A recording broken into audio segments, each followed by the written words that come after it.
أعوذ بالله من الشيطان الرجيم. بسم الله الرحمن الرحيم. رب اشرح لي صدري ويسر لي أمري واحلل عقدة من لساني يفقه قولي. سبحان الله. اللهم إنا نستعينك ونستغفرك ونؤمن بك ونتوكل عليك ونعوذ بالله من شرور أنفسنا ومن يضلل فلا هادي له ونشهد أن لا إله إلا الله وحده لا شريك له وأشهد أن محمدا عبده ورسوله. الحمد لله الصلاة والسلام على رسول الله صلى الله عليه وسلم. আল্লাহ তাআলা যখন কোন নিয়ামত বর্ষণ করেন, তো আমরা আল্লাহ তাআলার শুকরিয়া আদায় করি। এবং আল্লাহ তাআলা বলেন কোরআন শরীফে, তোমরা আল্লাহর শুকরিয়া আদায় করো, আল্লাহ তাআলা তোমাদের নেয়ামত বাড়িয়ে দিবেন। অর্থাৎ আল্লাহর নেয়ামতের শুকরিয়া যদি আমি আদায় করি, তো আমারই লাভ হবে, আল্লাহ তাআলা নেয়ামত বাড়িয়ে দিবেন। এবং আমরা নেয়ামত প্রাপ্ত হলে আল্লাহর শুকরিয়া আদায় করে থাকি। সবাই না করুক, কম বেশি করে থাকে। কিন্তু যখন আমি যেটা চাইলাম আল্লাহ তাআলা দিলেন না, আমার মধ্যে নাশুকর চলে আসে। শুকরিয়ার ঠিক উল্টাটা। তখন যেন আমি মনে করি আল্লাহ তাআলা কতভাবে আমাকে আমার উপর নেয়ামত বর্ষণ করেছেন। কতভাবে! অগণিত। আমরা চিন্তা করেও উঠতে পারবো না, গুণে শেষ করতে পারবো না। আল্লাহ তাআলা এতভাবে নেয়ামত বর্ষণ করেছেন। একটা নেয়ামত হয়তো বর্ষণ করলেন না, এবং আমাদের বোঝা উচিত যেটা আমাকে আল্লাহ তাআলা দিলেন না বা কিছু দিলেন সেটা কেড়ে নিলেন। সন্তান দিলেন, সন্তান কেড়ে নিলেন। স্বামী দিলেন, স্বামী কেড়ে নিলেন। পিতামাতাকে কেড়ে নিলেন। এটা হতেই থাকবে। কেউ ঠেকাতে পারবো না আমরা। এবং আমি যদি আল্লাহর উপর ভরসা করি, বিশেষ করে যখন আমার আপনজনকে আল্লাহ তাআলা নিয়ে যান, আমি আল্লাহর উপর ভরসা করি, সন্তুষ্ট থাকি, ধৈর্য ধারণ করি। আল্লাহ তাআলা বেহেশতের গ্যারান্টি দিচ্ছেন। দুটো হাদিসের মাধ্যমে রাসূলুল্লাহ সাল্লাল্লাহু আলাইহি সাল্লাম বেহেশতের গ্যারান্টি দিচ্ছেন। কত বড় নেয়ামত তাহলে! আমার আপনজন কাউকে নিয়ে গেলেন আল্লাহ তাআলা, এবং বেহেশতের গ্যারান্টি। এবং সেই ব্যক্তি যে চলে গেল দুনিয়া থেকে, তাদের জন্য আমরা দোয়া করি যাতে করে তাদেরকেও আল্লাহ তাআলা বেহেশত নসিব করেন। আমরা আমল করি, নিয়ে দোয়া করি। এই তালিমের হালকায় আমরা প্রত্যেক তালিমের হালকায় মিলিতভাবে সবার সওয়াব একত্রিত করে আরজি পেশ করি আল্লাহ তাআলার কাছে যে আমাদের সবার মিলিত সওয়াব তুমি আমাদের প্রত্যেক আপনজন, প্রিয়জন, নিকটজনের কাছে পৌঁছে দাও। কত বড় তাদের জন্য উপকারের! যারা বেঁচে আছে তাদের সবার জন্য আমরা দোয়া করি। এবং আল্লাহ তাআলা যে এই নিয়ামত দিয়েছেন, এটার জন্য লাখো আল্লাহ তাআলার শুকরিয়া, কৃতজ্ঞতা, এবং রাসূলুল্লাহ সাল্লাল্লাহু আলাইহি সাল্লামের জন্য অশেষ দুরূদ ও সালাম পাঠাই আমরা। জি। জীবিতদের জন্য আমরা দোয়া করি, যারা সামনের প্রজন্ম এখনো জন্মায় নাই, তাদের জন্য আমরা দোয়া করি। মুসলমান হিসাবে তাদের জন্য আমরা দায়ী, যে তারাও যেন হেদায়েত পায়।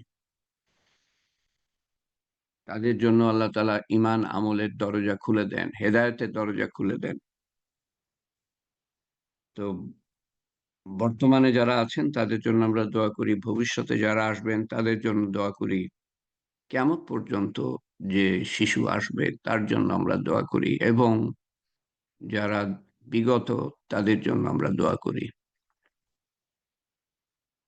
আপনি একাও করতে পারবেন, কিন্তু একার আমলের উপর ভিত্তি করে, এখানে মিলিত আমলের উপর ভিত্তি করে আমরা দোয়া করি। তো আজকে শেষের 10টা আয়াত সূরার 10ম সূরায় আমরা, সূরা নাসর, 110 নম্বর সূরা, 3টে আয়াত। আউযু বিল্লাহি মিনাশ শাইতানির রাজিম, বিসমিল্লাহির রহমানির রহিম। ইযা জাআ নাসরুল্লাহি ওয়াল ফাত। ইযা জাআ, পরম করুণাময় অসীম দয়ালু আল্লাহর নামে, যখন আসবে আল্লাহর সাহায্য ও বিজয়। ইযা জাআ নাসরুল্লাহি ওয়াল ফাত। নাসর, আল্লাহ নাসির, নাসির সাহায্যকারী। যখন আল্লাহর সাহায্য আসবে, ফাত, ওয়াল ফাত, ইযা জাআ নাসরুল্লাহি ওয়াল ফাত। ফাত হলো ফাতাহ, বিজয়। আল্লাহ সাহায্য বিজয় যখন আসবে, ওয়ারাইতান নাসা ইয়াদখুলুনা, ওয়ারাইতান নাসা ইয়াদখুলুনা, আর তুমি মানুষকে দলে দলে আল্লাহর ধর্ম গ্রহণ করতে দেখবে। ওয়ারাইতান নাস, নাস হলো মানুষ। ওয়ারাইতান নাস ইয়াদখুলুনা, দাখিল হতে দেখবে দলে দলে আল্লাহর ধর্মে। ওয়ারাইতান নাস ইয়াদখুলুনা ফি দীনিল্লাহি আফওয়াজা।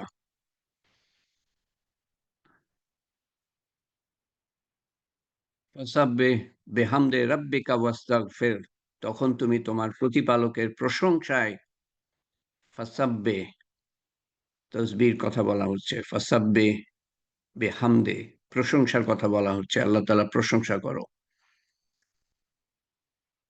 ফাসাব্বিহ বিহামদে, হামদ প্রশংসা, রব্বিকা রবের প্রশংসা, ওয়াস্তাগফির মাফ চাও। বিজয় দান করেছেন আল্লাহ তাআলা, সাহায্য দান করেছেন, বিজয় দান করেছেন, তারপর আল্লাহ তাআলা বলছেন সাহায্য করতে।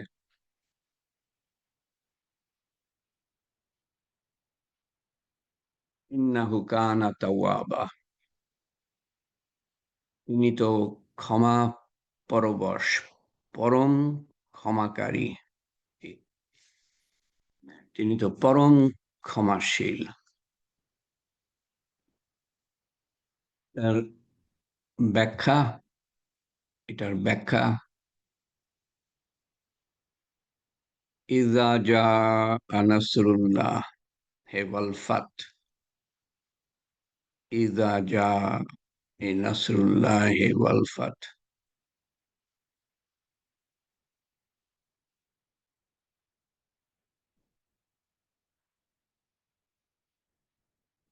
যখন আল্লাহর সাহায্য ও বিজয় আসবে, একজন তর্জমাকারীর তর্জমা, আরেকজন বলছেন যখন আসবে আল্লাহর সাহায্য ও বিজয়, আরেকজন অনুবাদক লিখছেন যখন আসবে আল্লাহর সাহায্য ও বিজয়, কাছাকাছি। When the victory of Allah has come and the conquest, be, when the victory of Allah has come and the conquest, the help of Allah has come and the conquest, আল্লাহ সাহায্য এবং বিজয়ের কথা বলা হচ্ছে এখানে। তো তর্জমা যে কোনো একটা নেন, যখন আসবে আল্লাহর সাহায্য ও বিজয়, এ ব্যাপারে প্রায় সকলেই একমত বিজয় বলতে এখানে বোঝানো হয়েছে মক্কা বিজয়। মক্কা বিজয় চূড়ান্ত বিজয়। সাধারণ যুদ্ধে বিজয় নয়, বরং এর মানে হচ্ছে এমন একটা চূড়ান্ত বিজয় যার পর ইসলামের সাথে সংঘর্ষ করার মতো কোনো শক্তি থাকবে না আরব দেশে। এবং একথাও স্পষ্ট হয়ে যাবে যে বর্তমান আরবে এই দিনটি প্রাধান্য বিস্তার করবে, ইসলামই প্রাধান্য বিস্তার করবে, এটা পরিষ্কার হয়ে যাবে। এবং মক্কা বিজয়ের পরে সেটাই হয়েছিল। সবচেয়ে বড় শত্রু ছিল কুরাইশ। কুরাইশরা আত্মসমর্পণ করলো। আসলে তারা জোরপূর্বক আত্মসমর্পণ করে নাই, তারা খুশি খুশি হয়ে। রাসূলুল্লাহ সাল্লাল্লাহু আলাইহি সাল্লাম ২১ বছরের নির্যাতনের পরে, অকথ্য নির্যাতন, রাসূলুল্লাহ সাল্লাল্লাহু আলাইহি সাল্লাম বলেন যে আমার মতো কষ্ট কোনো নবী করে নাই। মক্কা বিজয়ের আগে এবং রাসূলুল্লাহ সাল্লাল্লাহু আলাইহি সাল্লামের নির্যাতন সম্বন্ধে অনেক কথা অনেক সময় বলেছি। তো এত নির্যাতন, নিষ্পেষণ, নিষ্ঠুরতা, অত্যাচার, অনাচার, যুদ্ধের পর যুদ্ধ চাপিয়ে দেওয়া। উনারা মদিনায় চলে গেলেন, মদিনায় গিয়ে আক্রমণ, বদরে আক্রমণ, মদিনার কাছে আরো কাছে উহুদে আক্রমণ, খাইবারে আক্রমণ, একটার পর একটা আক্রমণ, খন্দকে আক্রমণ, সেটা একেবারে মদিনার কাছেই। এরকম বিভিন্ন ৫-৬টা যুদ্ধ। তারপর যখন রাসূলুল্লাহ সাল্লাল্লাহু আলাইহি সাল্লাম ১০,০০০ মুসলমান বাহিনীকে নিয়ে যান, আশেপাশে অনেক মুসলমান হয়ে যায় মদিনার আশেপাশে। ১০,০০০ সেনাদল নিয়ে উনি যখন মক্কায় যান, মক্কার মানুষই এত হবে না। কোথা থেকে তারা রুখে দাঁড়াবে? এবং তারা সময় গুনছিল, মুহূর্ত গুনছিল যে আমাদেরকে কচুকাটা করা হবে। এই ব্যক্তিকে, তার সাহাবাদেরকে আমরা এতিম করেছি, বিধবা করেছি, নির্যাতন করেছি, চারিদিক দিয়ে ধ্বংস করে দেওয়ার চেষ্টা করেছি। এখন তো এই লোক আমাদেরকে কচুকাটা করবে, এই মুসলমানরা আমাদের কচুকাটা করবে। তারা একেবারে মুহূর্ত গুনছে। রাসূলুল্লাহ সবাইকে মাফ করে দিলেন এবং তারা এত অভিভূত হয়ে গেল, তারা এত চমৎকৃত হয়ে গেল যে মুজিজা, চাঁদ দ্বিখণ্ডিত করা, অন্যান্য অলৌকিক ঘটনা দেখাবার পরেও তাদের মন গলে নাই, তাদেরকে জয় করতে পারেন নাই রাসূলুল্লাহ সাল্লাল্লাহু আলাইহি সাল্লাম। এই এত অত্যাচার অনাচারের পরে যখন মাফ করে দিলেন, যখন নির্ঘাত মৃত্যু থেকে তারা বেঁচে গেল, তখন তাদের উপর এই মাফ করাটা অলৌকিক ঘটনার থেকেও কাজ করে বেশি। এত বেশি যে দলে দলে সবাই মুসলমান হয়ে গেল। যখন আসবে আল্লাহর সাহায্য ও বিজয়, এটার ভবিষ্যৎবাণী আল্লাহ তাআলা করছেন এখানে। তখনও এটা ঘটে নাই। যখন এই সূরা নাজিল হয় মদিনা শরীফে, ইযা জাআ নাসরুল্লাহি ওয়াল ফাত, সাহায্য, নাসর, ফাত, বিজয় যখন আসবে। ওয়ারাইতান নাসা ইয়াদখুলুনা, দ্বিতীয় আয়াত, ওয়ারাইতান নাসা ইয়াদখুলুনা, নাস মানুষ, এই শব্দটা যদি মনে রাখতে পারেন। ইয়াদখুলুনা দাখিল, ইয়াদখুলুনা দাখিল বোঝায়, দাখিল। দাখিল মানে তো এটা বাংলার একটা শব্দ হয়ে গিয়েছে দাখিল, প্রবেশ। আর তুমি লোকদেরকে দলে দলে আল্লাহর দ্বীনে দাখিল হতে দেখবে। একজন বলছেন আর তুমি মানুষদের দেখবে দলে দলে আল্লাহর দ্বীনে প্রবেশ করতে। আরেকজন বলছেন, তৃতীয় জন বলছেন, এবং তুমি মানুষকে দলে দলে আল্লাহর দ্বীনে প্রবেশ করতে দেখবে কাছাকাছি। And you see the people entering into the religion of Allah in masses, multitudes, দলে দলে। আগে তো ছিল একজন দুজন বা একটা গোত্র, এখানে দলে দলে, গোত্রের পর গোত্র। আর আপনি মানুষকে দলে দলে আল্লাহর দ্বীনে প্রবেশ করতে দেখবেন, এটার ব্যাখ্যায় বলেছেন মুফাসসিররা, অর্থাৎ লোকদের একজন দুজন করে ইসলাম গ্রহণ করার যুগ শেষ হয়ে যাবে, তখন এমন এক যুগের সূচনা হবে, তখন একটা গোত্র সবাই এবং এক একটা বড় বড় এলাকার সমস্ত অধিবাসী কোনো প্রকার যুদ্ধ বিগ্রহ ও চাপ প্রয়োগ ছাড়াই স্বতঃস্ফূর্তভাবে মুসলমান হয়ে যাবে, হতে থাকবে। মক্কা বিজয়ের পূর্বে এমন লোকদের সংখ্যা প্রচুর ছিল যারা আল্লাহর রসূল সাল্লাল্লাহু আলাইহি ওয়াসাল্লামের রিসালাত ও ইসলামের সত্যতা সম্পর্কে নিশ্চিত বিশ্বাসের কাছাকাছি পৌঁছে গিয়েছিল, কিন্তু কুরাইশদের ভয়ে অথবা অন্য কোনো কারণে তারা ইসলাম গ্রহণ থেকে বিরত ছিল। মক্কা বিজয়ের পূর্বেই ছিল এই মুসলমান হবে হবে। মক্কা বিজয় তাদের সেই বাধা দূর করে দেয়।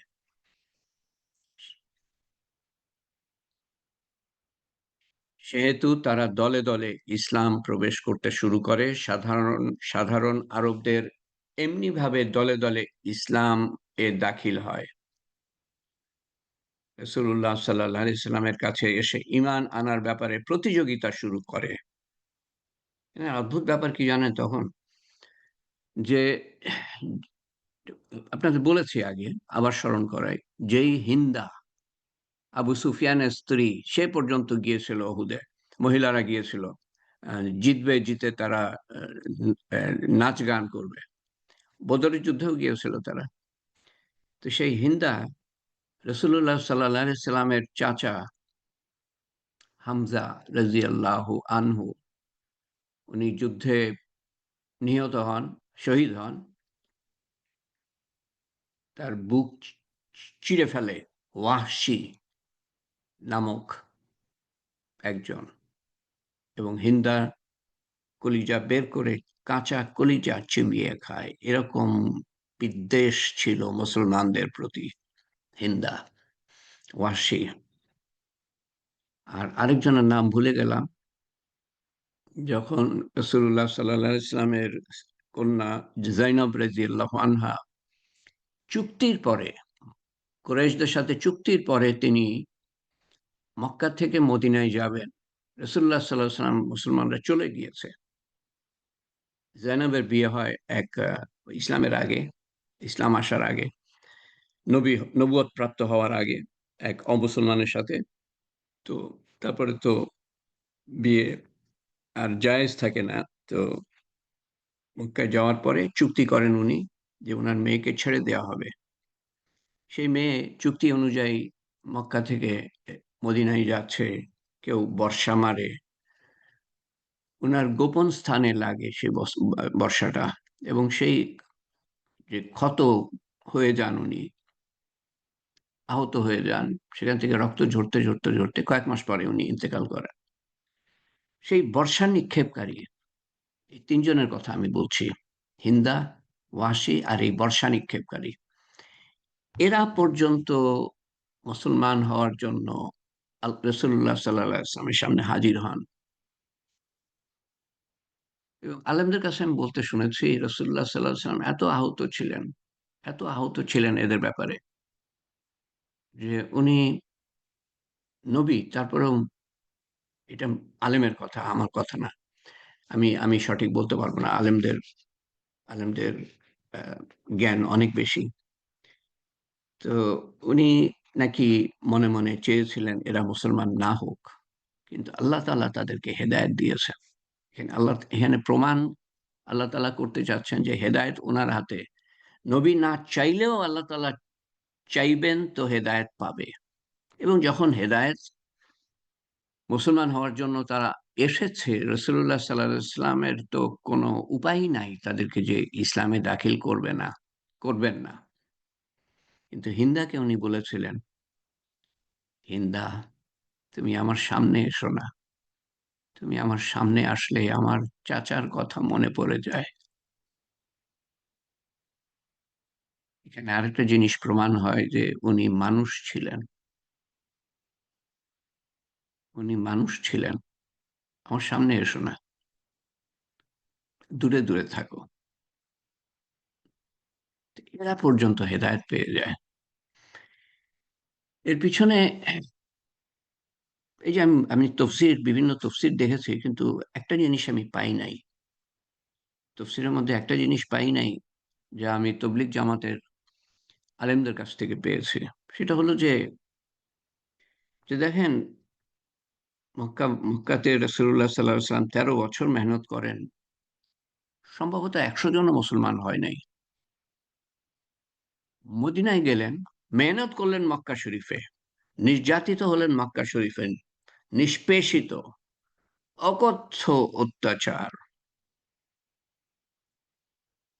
কিছু কিছু সাহাবী তো অত্যাচারে মারাই গিয়েছিলেন। বিশেষ করে যারা আ দাসী ছিলেন। ১৩ বছর হাতে গোনা মুসলমান। মেহনত হচ্ছে মক্কায়, কোরবানি হচ্ছে মক্কায়, খান খান হয়ে যাচ্ছেন মক্কায়, ধ্বংসপ্রাপ্ত হচ্ছেন মক্কায়। কিন্তু সেটার ধাক্কা লাগে মদিনায়। মেহনত হচ্ছে এক জায়গায়, সেটা প্রভাব পড়ে আরেক জায়গায়। আপনি দাওয়াত দিবেন একজনকে, সে শুনবে না, কিন্তু আপনার দাওয়াত কখনো বিফলে যাবে না। আপনার দাওয়াতের বদলে আল্লাহ তাআলা কাকে যে হেদায়েত দিবেন আপনিও জানতে পারবেন না। কিন্তু কিয়ামতের দিন জানতে পারবেন। সেজন্য দাওয়াত দিয়েছেন ২০ জনকে, কেউ ১০০ জনকে দাওয়াত দেয় তালিম হালকার আগে। এখানেই আছেন তারা। ১০০ জনকে তারা দাওয়াত পৌঁছে দেয়। হয়তো দেখে যে কেউই নাই বা ২-১ জন আছে ১০০ জনের মধ্যে। মন খারাপ করে, কিন্তু মন খারাপ করবেন না। আপনার এই দাওয়াত কেবলমাত্র আল্লাহ তাআলার সন্তুষ্টির জন্য যদি হয়ে থাকে, তো এটা বিফলে যাবে না কখনো। মেহনত হয়েছে মক্কা শরীফে, আসর পড়ছে, ইফেক্ট, প্রভাব পড়ছে মদিনা শরীফে। ওখানে গেলেন, যাওয়ার আগেই তারা রেডি মুসলমান হওয়ার জন্য। যাওয়ার আগেই অনেক মুসলমান হয়ে গিয়েছে। কারণ উনার আগে আরো সাহাবারা গিয়েছেন, তাদের হাতে মুসলমান হয়েছে। উনি শিখাবার জন্য পাঠিয়েছিলেন আগে, দাওয়াত দেওয়ার জন্য আগেই পাঠিয়েছিলেন। তারপরে তো প্রায় সমস্ত মুসলমান যাওয়ার পরে, প্রায় সবাই না, প্রায় সমস্ত মুসলমান যাওয়ার পরে তারপরে উনার অনুমতি হয়। আল্লাহ তাআলার অনুমতির পরেই উনি এবং আবু বকর রাদিয়াল্লাহু আনহু এবং আরেকজন, ৩ জন মিলে উনারা যাত্রা করেন। সে সম্বন্ধেও তালিম করেছে। তো দলে দলে মুসলমান হয়। তারপরে মদিনাতেও উনারা, যারা হয় নাই, আশেপাশে তো ইহুদিরা আছে, অন্যান্য আ গোত্রের মানুষ আছে যারা যারা মূর্তি পূজা করত। তাদের উপর মেহনত হতে শুরু করল। আ কোন মুসলমান মক্কায় থেকে গিয়েছিল। তারাও মেহনত চালিয়ে গেল। দাওয়াতের মেহনত চালিয়ে গেল। কুরাইশরা একের পর এক আক্রমণ করছে মুসলমানদের ধ্বংস করার জন্য। মদিনা শরীফ বা তার আশেপাশে গিয়ে আক্রমণ করছে।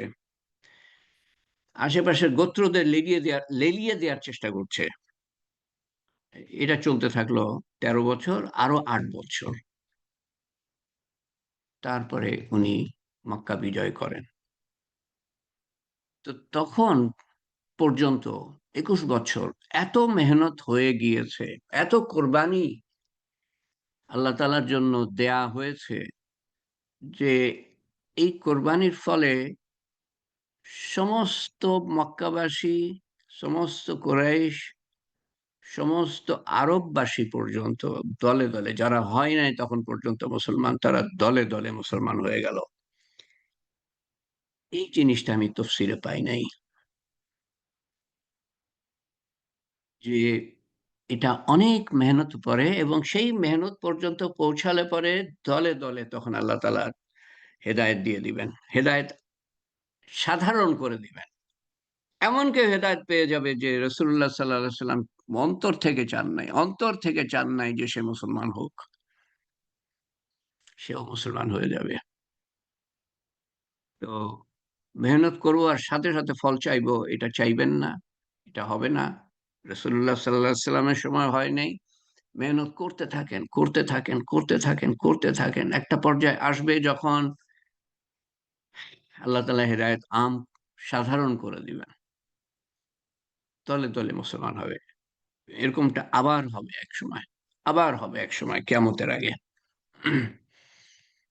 ঈসা আলাইহিস সালাম আসার আগে বা উনি আসার পরে।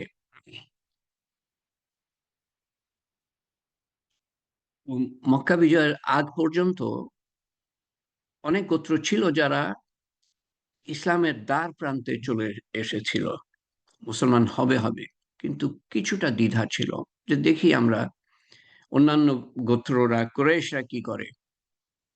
যদি তিনি রাসূলুল্লাহ সাল্লাল্লাহু আলাইহি সাল্লাম তার নিজের গোত্রের উপরে বিজয় হতে পারে, তার নিজের গোত্র যদি শেষ পর্যন্ত ইসলাম কবুল করে, তো আমরাও করব, এরকম অবস্থায় তারা ছিল।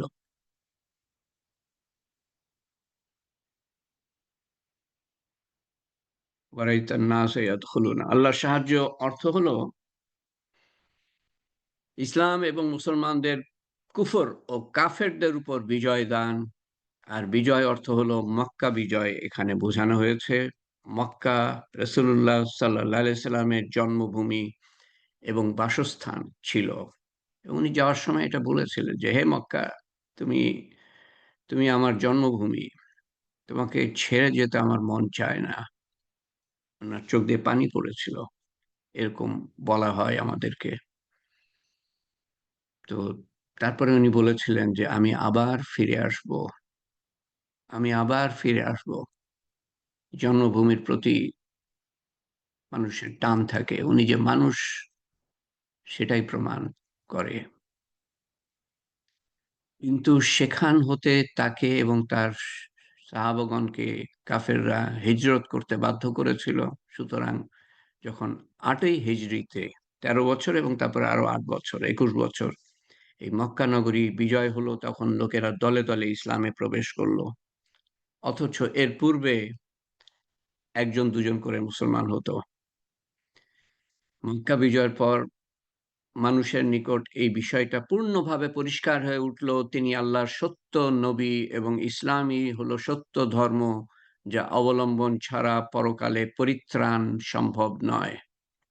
আল্লাহ তাআলা বলেন, যখন এমন হবে তুমি কি করো? তৃতীয় আয়াত,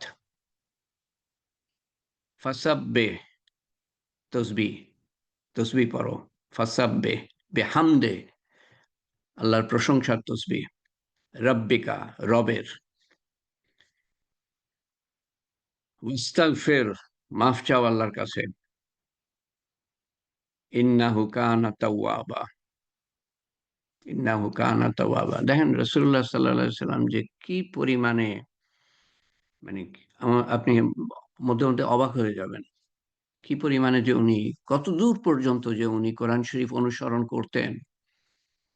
তার একটা প্রমাণ হলো যে যখন উনি মক্কা বিজয় করতে যান, একটা উটের পিঠে যান, একটা ঘোড়ার পিঠে না। ঘোড়ার পিঠে গেলে একটা মানুষের মনে গর্ব আসতে পারে। উনি গর্বিত অবস্থায়, যে যারা আমাকে ২১ বছর ধরে নির্যাতন নিষ্পেষণ করলো, আমার সাহাবাদের হত্যা করলো, মহিলাদের বিধবা করলো, সন্তানদেরকে এতিম করলো, আমি বিজয়ী বেশে প্রবেশ করতে চাই না। অদ্ভুত দিক, ওনার জীবনের একটা অদ্ভুত দিক।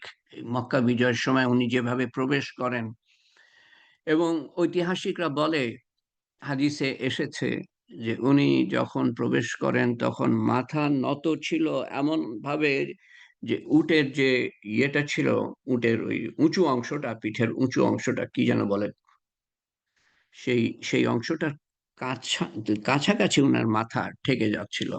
এবং উনি কি বলছিলেন? আস্তাক ফেরুল্লাহ, আস্তাক ফেরুল্লাহ, আস্তাক ফেরুল্লাহ। আর কি আল্লাহর প্রশংসা করছিলেন উনিই জানেন। আস্তাক ফেরুল্লাহ, ক্ষমা চাইতে চাইতে, যাতে করে শয়তান মনের মধ্যে কোনোভাবে গর্ব প্রবেশ করাতে না পারে। তো এই আয়াতের অর্থ আবার বলছি, যখন তখন তুমি তোমার রবের প্রশংসা তসবিহ পাঠ করো এবং তার কাছে ক্ষমা চাও। উনি ক্ষমা চাইতে চাইতে, আল্লাহর তসবিহ পাঠ করতে করতে উনি মক্কায় প্রবেশ করেন। এবং তারপর আল্লাহ তাআলা বলছেন, ইন্নাহু কানা তাওয়াবা, নিশ্চয়ই তিনি তওবা কবুলকারী। এখানে বিজয় করছে, এখানে এখানে তওবা চাওয়ার কি আছে? তো আমার যা ধারণা যে সেটা হলো যে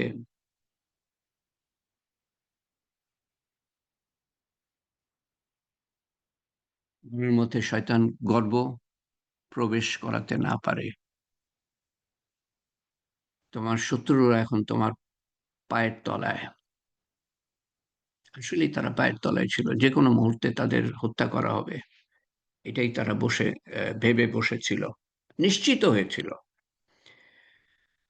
আরেকজন অনুবাদক, তফসিরকারী লেখেন, তখন তুমি শুকরিয়া আদায়ের উদ্দেশ্যে তোমার প্রতিপালকের প্রশংসা সহকারে তার পবিত্রতা ও মহিমা ঘোষণা করো এবং তার কাছে ক্ষমা প্রার্থনা করবে। তৃতীয় অনুবাদক লেখেন, তখন তুমি তোমার রবের কৃতজ্ঞতামূলক পবিত্রতা ও মহিমা ঘোষণা করো এবং তার সমীপে ক্ষমা প্রার্থনা করো। তিনি তো সর্বাপেক্ষা অধিক অনুতাপ গ্রহণকারী। Then exalt him with praise of your Lord and ask forgiveness of him. Indeed, he is ever accepting of repentance. তিনি তওবা কবুলকারী। তখন আপনি আপনার রবের প্রশংসা করেন ও পবিত্রতা বর্ণনা করেন ও মহিমা ঘোষণা করেন এবং তার কাছে ক্ষমা প্রার্থনা করেন। নিশ্চয়ই তিনি তওবা কবুলকারী। একাধিক হাদিস ও সাহাবীদের উক্তিতে আছে যে এই সূরায় রাসূল করিম সাল্লাল্লাহু আলাইহি সাল্লাম এর দুনিয়া থেকে যাওয়ার কাছাকাছি সময় নাজিল হয়। আমি এটা বের করার চেষ্টা করেছিলাম সঠিকভাবে, যে কখন এটা নাজিল হয়। এটা আমি সঠিকভাবে বের করতে পারি নাই। বিভিন্ন মতামত আছে সঠিক কোন সময় নাজিল হয় সে ব্যাপারে। কিন্তু উনার মৃত্যুর কাছাকাছি। ইবনে আব্বাস রাদিয়াল্লাহু আনহু বলেন যে এখানে যে ইঙ্গিত আমরা পাই, ইযা জাআ নাসরুল্লাহ ওয়াল ফাত, ইযা জাআ নাসরুল্লাহি ওয়াল ফাত, এই সূরা সম্বন্ধে, তা হলো যে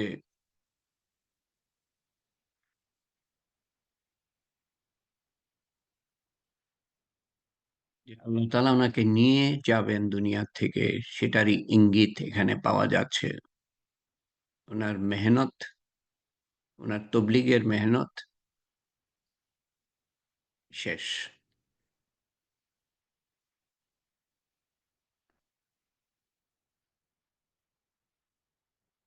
ইবনে আব্বাস রাদিয়াল্লাহু আনহু একবার ওমর রাদিয়াল্লাহু আনহুর মজলিসে, যখন রাসূলুল্লাহ সাল্লাল্লাহু আলাইহি ওয়াসাল্লাম ছিলেন না, ওমর রাদিয়াল্লাহু আনহু সম্ভবত খলিফা, উনাকে ডেকে, ইবনে আব্বাস রাদিয়াল্লাহু আনহু রাসূলুল্লাহ সাল্লাল্লাহু আলাইহি সাল্লামের আপন চাচাতো ভাই, উনাকে জিজ্ঞেস করেন, বড় আলেম তখন।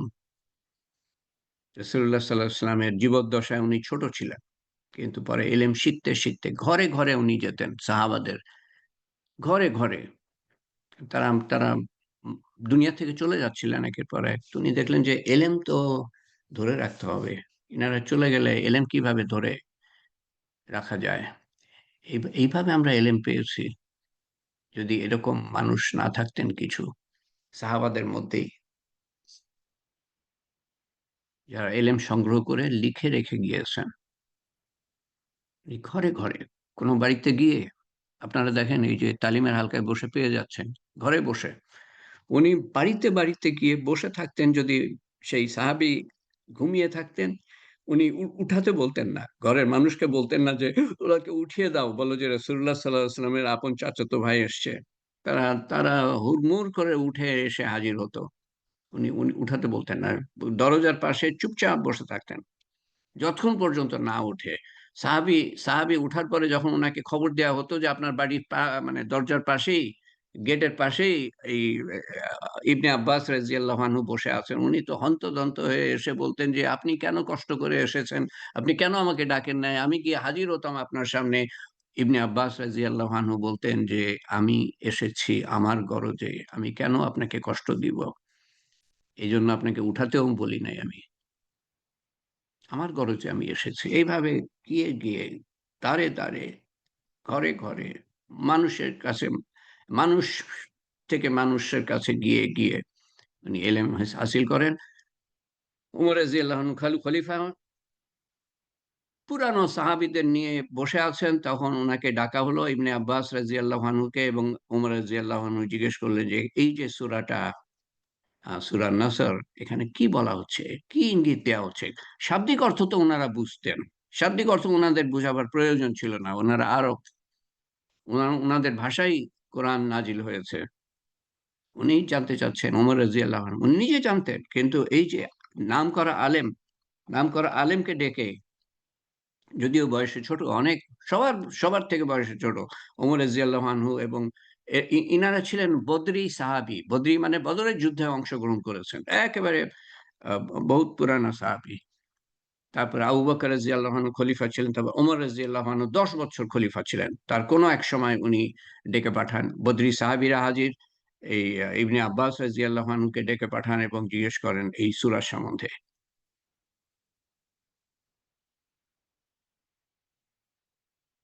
তো উমর রাদিয়াল্লাহু আনহু জিজ্ঞেস করছেন যে ইজা জা নাসরুল্লাহি ওয়াল ফাত সম্পর্কে কি বলো, হে ইবনে আব্বাস, কি বলো তুমি?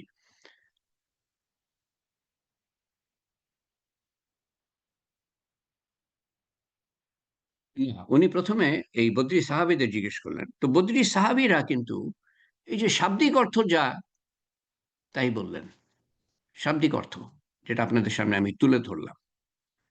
আবার কেউ কেউ চুপ থাকলো। তখন তিনি ওমর রাদিয়াল্লাহু আনহু ইবনে আব্বাসকে জিজ্ঞেস করলেন, তুমি কি একই কথা বলো, শাব্দিক কথা বলো? তো ইবনে আব্বাস বললেন যে না। তো ওমর রাদিয়াল্লাহু আনহু জিজ্ঞেস করলেন যে তাহলে কি বলো তুমি এই সূরা সম্বন্ধে?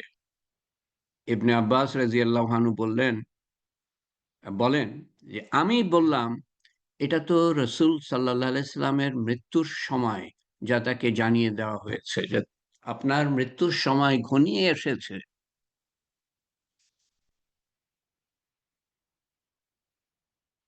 বলেন যখন আল্লাহর সাহায্য ও বিজয় এসে যাবে, আর এটাই হবে আপনার জীবন শেষ হয়ে যাওয়ার আলামত। এই কথাটা কিন্তু এই সূরার মধ্যে কোনো শব্দের মধ্যে বলা নাই, কোনো আয়াতের মধ্যে বলা নাই। আর এটাই হবে আপনার জীবন শেষ হয়ে যাওয়ার আলামত, এটা বলা নাই। এটা হলো ভিতরের কথা, এই সূরার ভিতরের কথা। তো কোরআন শরীফে পরিষ্কার কথা আছে, যেটা সবাই সবাই সেখানে ব্যক্ত করে, বা সবাই না করলেও প্রায় বদরি সাহাবী ব্যক্ত করে। আপনি আমিও সেটাই আমরা তফসির মুফাসসিরদের কাছে তাই পাবো। কিন্তু ইবনে আব্বাস এটার অন্তর্নিহিত অর্থটা প্রকাশ করলেন যে যখন আল্লাহর সাহায্য ও বিজয় আসবে, এটা হবে আপনার জীবনের শেষ হয়ে যাওয়ার আলামত। সুতরাং আপনি আপনার রবের প্রশংসা তসবিহ পাঠ করেন এবং তার কাছে ক্ষমা চান। কেননা তিনি তো তওবা কবুলকারী।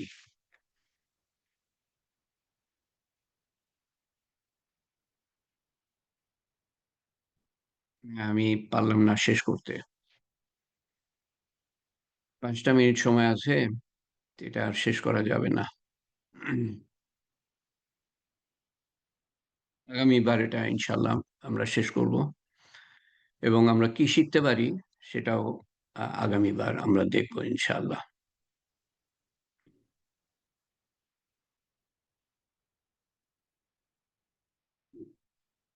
اللهم صل على سيدنا محمد جزا الله عنا محمدا صلى الله عليه وسلم معه وأهله।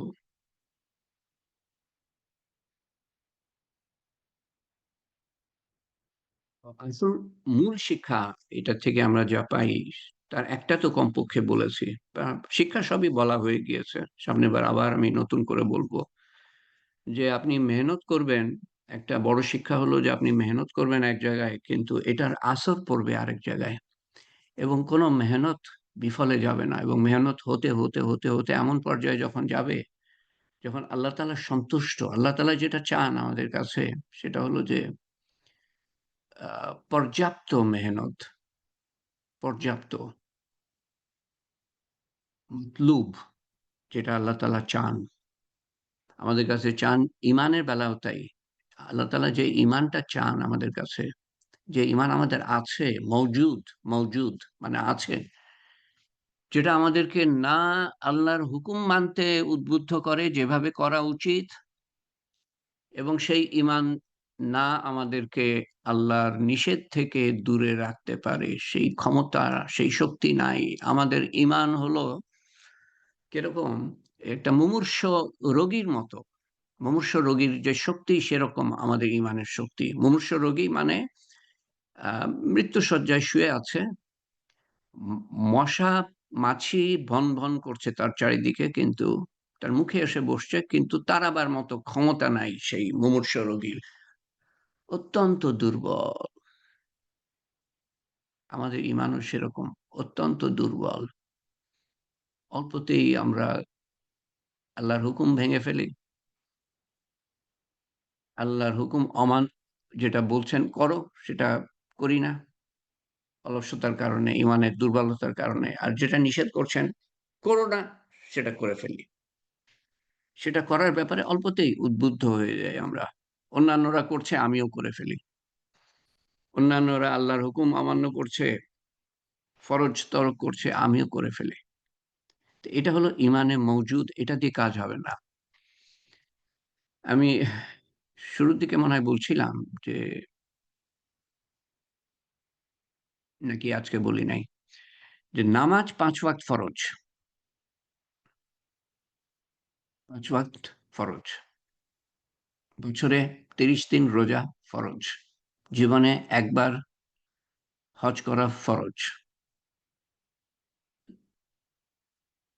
সারা বছর যাকাত দিই, বা বছরে ১ দিন যাকাত দিই, ১ দিন হিসাব করে এই যাকাতটা আদায় করতে হবে। একটা দিন হিসাব করতে হবে। আপনি যাকাত দিতে থাকতে পারেন সারা বছর ধরে, কিন্তু একটা দিন, বছরে একটা দিন ঠিক করে নিবেন আরবি ক্যালেন্ডার অনুযায়ী, যেদিন আপনি হিসাব করবেন যে আপনার সম্পদ কতটুকু আছে।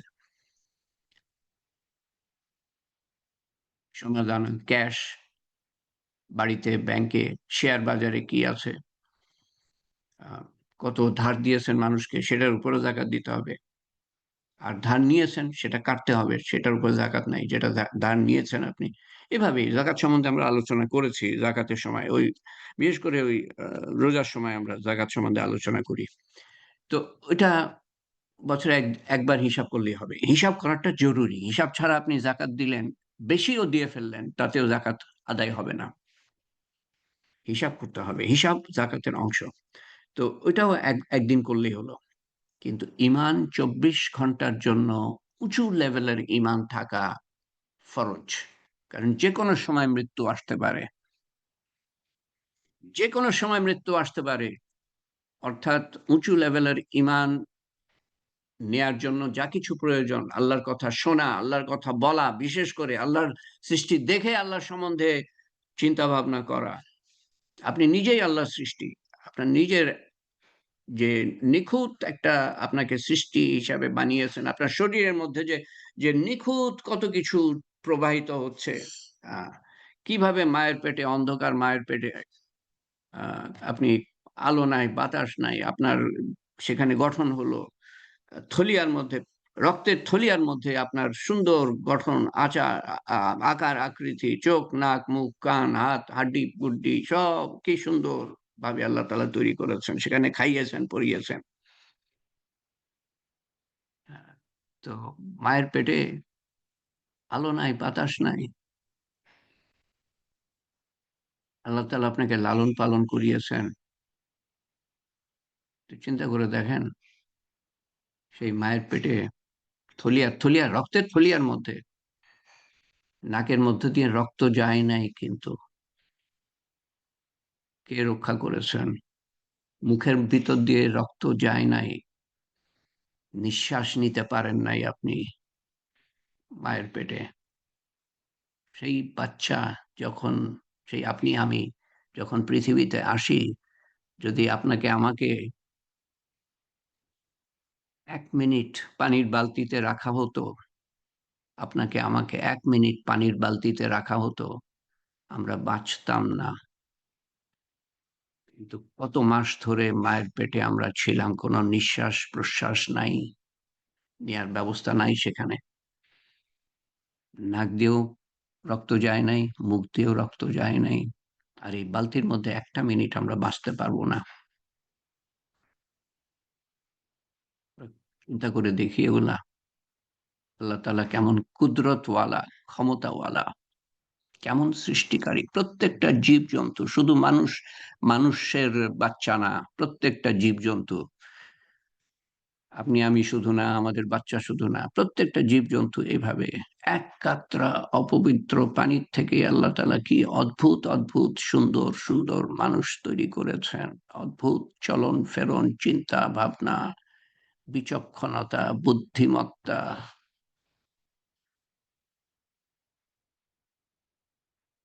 তো এটা একটা উদাহরণস্বরূপ আমি বললাম, যে আমরা নিজেরাই আল্লাহর কুদরত সম্বন্ধে, আল্লাহর বড়ত্ব মহত্ব সম্বন্ধে, সৃষ্টিকর্তা সম্বন্ধে, আল্লাহর গুণাবলী সম্বন্ধে যে আমরা ধারণা পোষণ করব, যে ঈমান আনবো। ঈমান কিসের উপরে? আল্লাহর উপরে এবং আখিরাতের উপরে।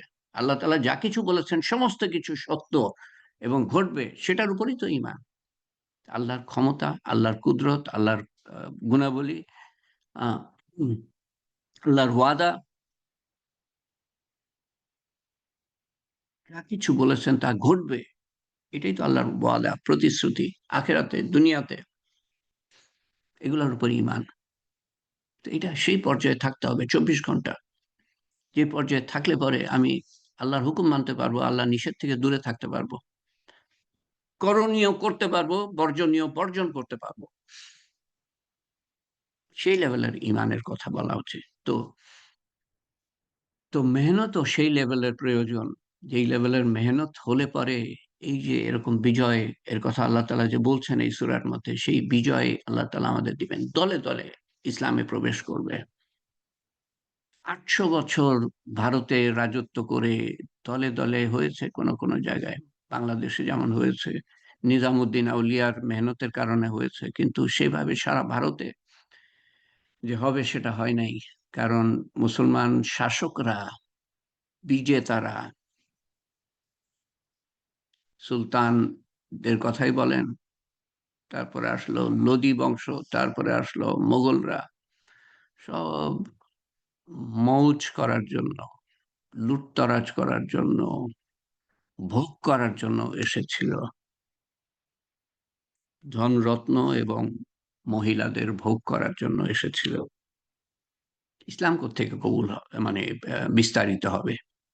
ইসলাম বিস্তারিত হয় নিজামুদ্দিন আউলিয়ার মতো কোরবানি দেনেওয়ালা মানুষের জন্য, এবং হযরত শাহজালাল রহমতুল্লাহ আলাইহি এবং ৩৬০ জন আল্লাহর দোস্ত অলি আল্লাহদের নিয়ে এসেছিলেন। কোন ৩,০০০, ৪,৫০০ কিলোমিটার দূর ইয়েমেন এবং মক্কা থেকে। তারা কোনোদিন আর ফিরে যান নাই।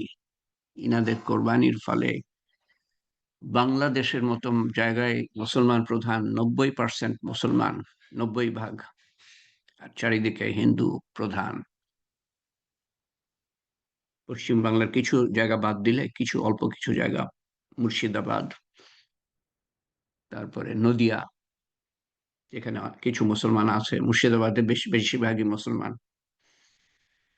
তো এছাড়া সব তো হিন্দু চারিদিকে। কোত্থেকে কিভাবে হলো, এটা তো আমাদের চিন্তা করার দরকার। সেই কোথায় আরব দেশ আর কোথায় বাংলাদেশ? এই কোরবানির ফলে।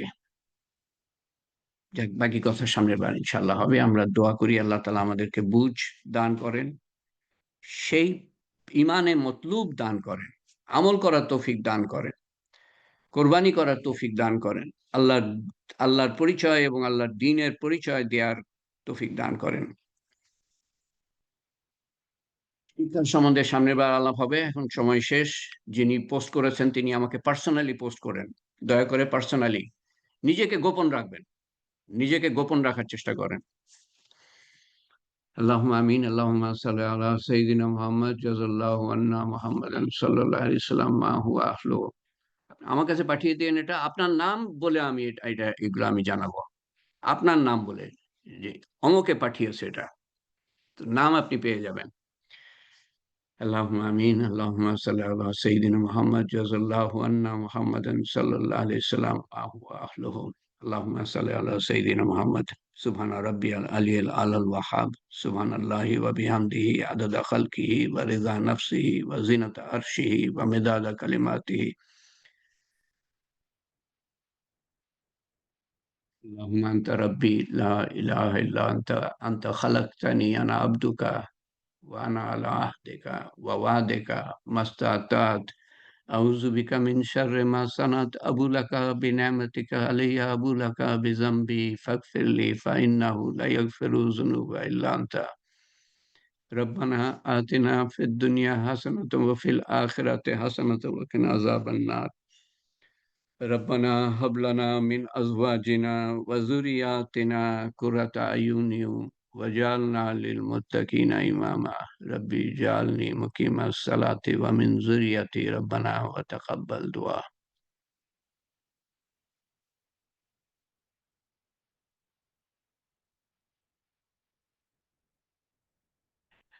ربنا آتنا في الدنيا حسنة وفي الآخرة حسنة وقنا عذاب النار، وقنا عذاب الموت، وقنا عذاب القبر، وقنا عذاب الحشر، وقنا عذاب الميزان، وقنا عذاب البلصيرات، وقنا عذاب المسيح الدجال.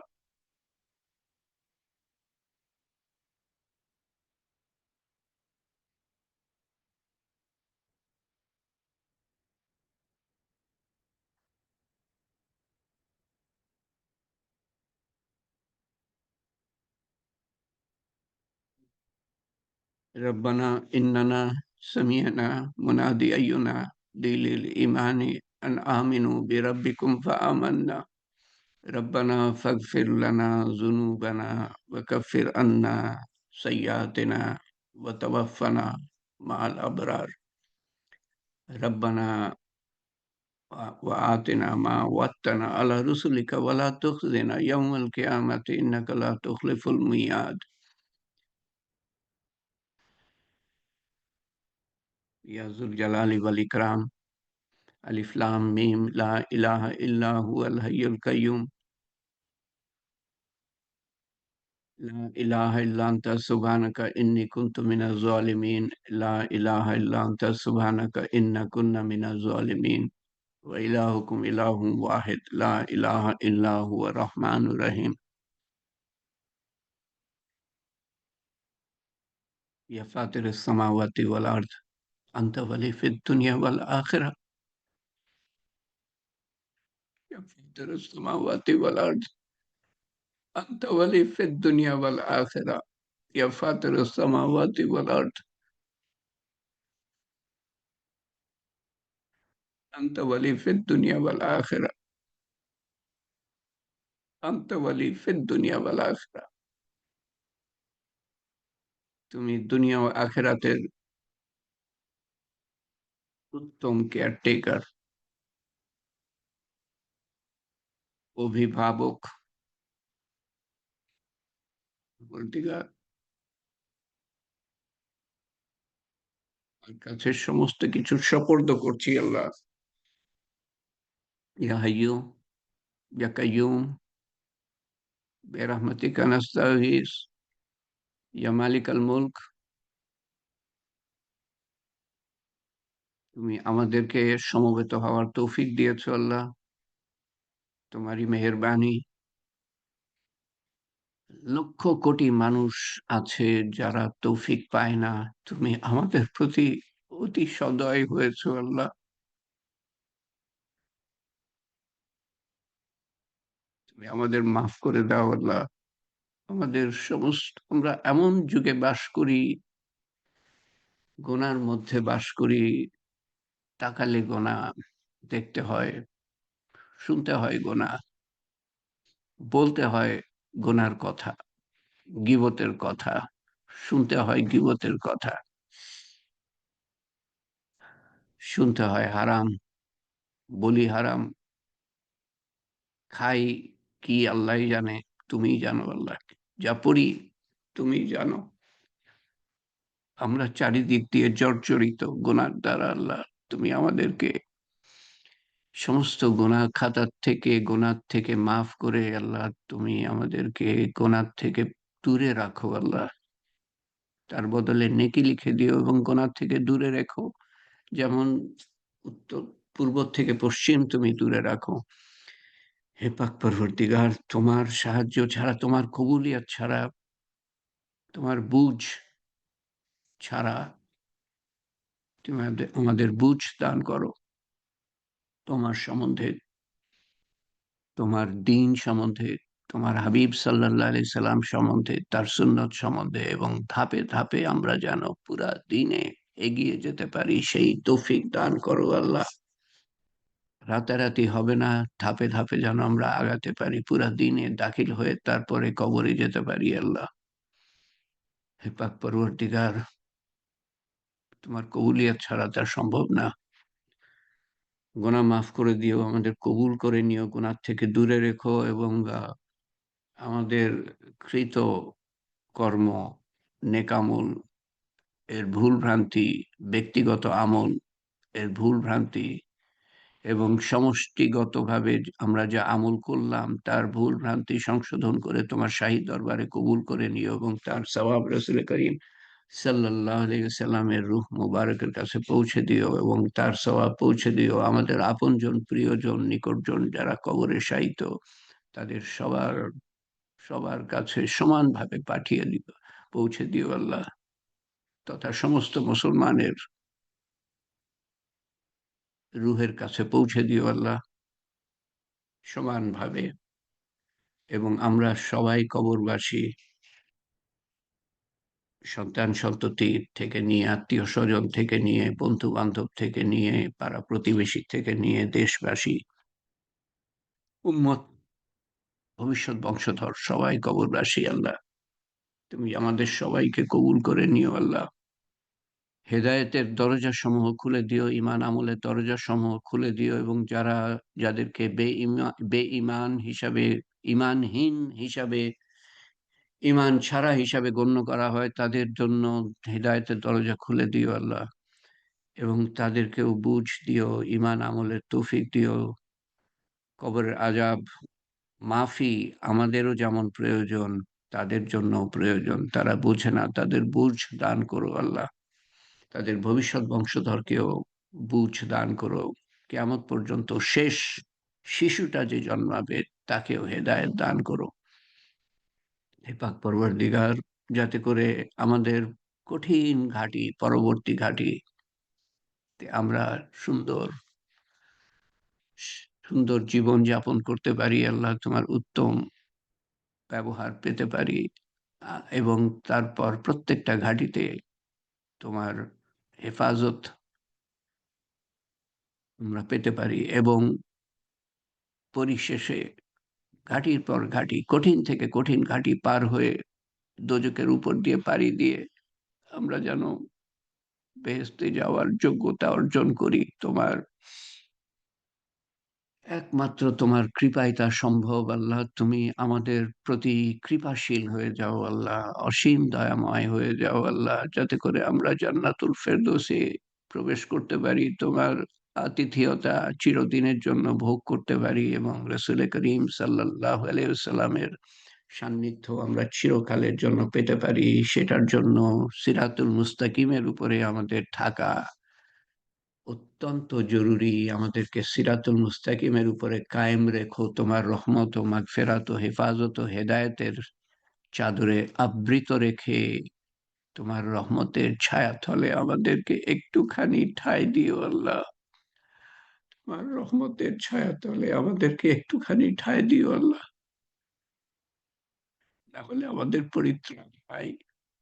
শয়তানের ধোঁকা থেকে বাঁচার উপায় নাই, মানুষের কুমন্ত্রণা থেকে বাঁচার উপায় নাই,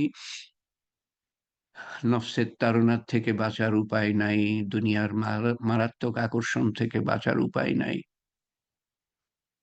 হে পাক পরবর্তীগার, তুমি মুজিবুদ দাওয়াত, দোয়া কবুল করার মালিক, তুমি দেয়ার মালিক, তুমি বাদশাহ, আমরা ফকির, তুমি ক্ষমাকারী, আমরা গুনাহগার, তুমি শক্তিশালী, আমাদের কোনো অস্তিত্বই নাই, ক্ষমতা তো নাই, অস্তিত্বই নাই তুমি ছাড়া। হে পাক পরবর্তীগার, তুমি আমাদেরকে কবুল করে নিয়ে মনের নেক চাওয়া কবুল করো, যা পৃথিবীর জন্য মঙ্গলজনক, আর মঙ্গলজনক যদি না হয় তার বদলা আখেরাতে দিও।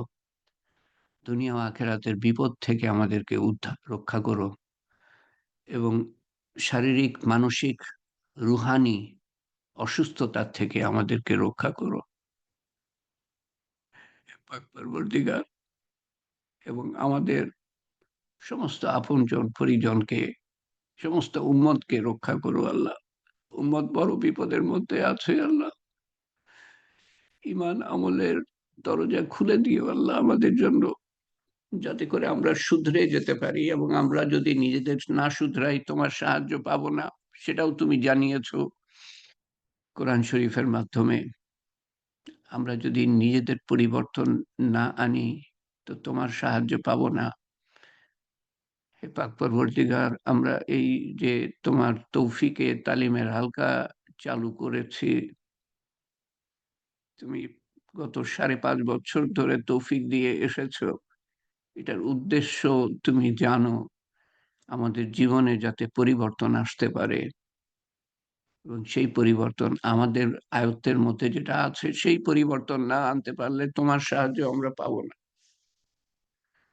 তুমি আমাদেরকে আমাদের মধ্যে, আয়ত্তের মধ্যে যা আছে তার পরিবর্তন আনার তৌফিক দান করো, এবং সেই পরিবর্তন না আসা পর্যন্ত আকস্মিক মৃত্যু দিও না আল্লাহ। একমাত্র জীবন যেন নষ্ট হয়ে না যায়, ধ্বংস হয়ে না যায়, আকস্মিক মৃত্যু দিও না, মারাত্মক মৃত্যু দিও না। উত্তম দিনে, উত্তম ক্ষণে, উত্তম স্থান হতে আমরা যেন যেতে পারি আল্লাহ। কলেমা সহ শয়তানের শেষ চেষ্টা ব্যর্থ করে দিয়ে তোমার সন্তুষ্টি অর্জন করার পরে, তোমার ভালোবাসা অন্তরে ধারণ করে, তোমার হাবিব সাল্লাল্লাহু আলাইহি সাল্লামের ভালোবাসা অন্তরে ধারণ করে, তোমার প্রতি সমস্ত দায়িত্ব পালন করে, তোমার বান্দার প্রতি সমস্ত দায়িত্ব পালন করে যেন আমরা যেতে পারি আল্লাহ। এমন অবস্থায় যখন তুমি ফেরেশতাদের কাছে আমাদের সম্বন্ধে গর্বিত, হে পাক পরওয়ারদিগার, সেরকম জীবন দিও, সেরকম মৃত্যু দিও। তোমার শান মতো চাইতে পারি নাই আল্লাহ, তোমার শান মতো তুমি দান করো। তোমার শান মতো হেফাজত চাইতে পারি নাই, তোমার শান মতো হেফাজত করো আল্লাহ। তোমার হাবিব সাল্লাল্লাহু আলাইহি ওয়াসাল্লাম যা কিছু চেয়েছিলেন আমরাও তাই চাই, তিনি যা কিছু থেকে পানা চেয়েছিলেন আমরাও তার থেকে পানা চাই। আমাদের অন্তর ধৌত করে দিও সমস্ত গুনাহ থেকে। তোমার সন্তুষ্টি অর্থে যেন বাঁচতে পারি, তোমার সন্তুষ্টি অর্থে যেন দুনিয়া ত্যাগ করতে পারি।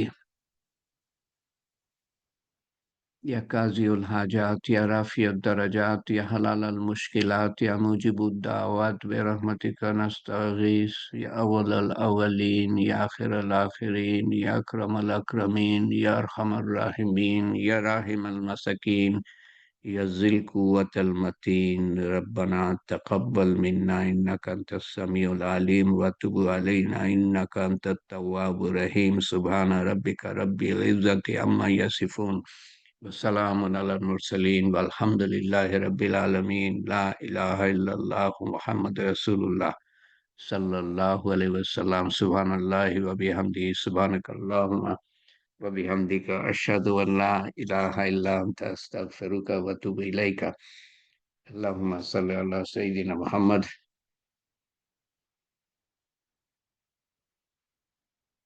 ইনশাআল্লাহ আমরা সামনের শুক্রবারে মিলিত হব